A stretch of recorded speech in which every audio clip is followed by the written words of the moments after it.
You do not need carbs to build muscle. This is a huge misconception that I hear all the time. You need carbs to grow. You need carbs to grow.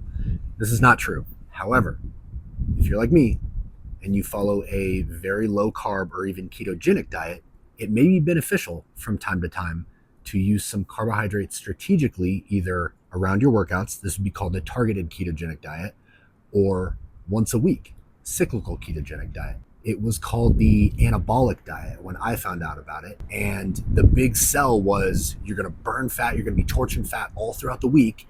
And then on the weekend, you're going to get this huge anabolic spike from insulin. And that's the primary benefit that adding some carbohydrates back into your diet is going to give you. Insulin is one of the most anabolic, if not the most anabolic hormones that there is. Now, anabolic, if you're not familiar with the term, means to build up of tissue. That's all it means. Insulin is very glycogen sparing. Now, when you're strength training, you're going to be using two main energy systems. The first one is the phosphagen system. That is the very, very fast twitch, probably like first 5 to maybe 7 reps. You're going to be using primarily the phosphagen system. After that, you'll start to transition to your glycolytic system. And this is where you're really leaning on muscle glycogen.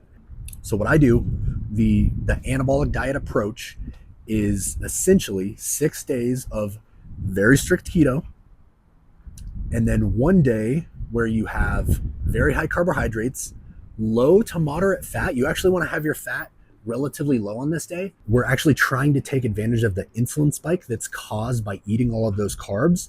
And when you consume fat with carbohydrates in a meal, it's going to have sort of an insulin blunting effect. So we actually want to maximize the insulin so that we can maximize the uptake of glycogen on that one carb refeed.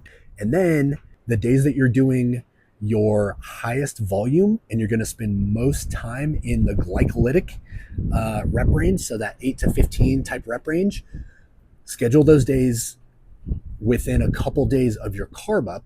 And then the remainder of your week training, you can focus on more power, explosive, athletic movements, spend more time in your phosphagen system. So later in the week, you'd be training lower reps, more strength, power, explosive, athletic type movements. That way, you're going to get an opportunity to take advantage of the glycolytic system. You're going to get an opportunity to take advantage of being in ketosis for the majority of the week. So it's a really, really cool approach.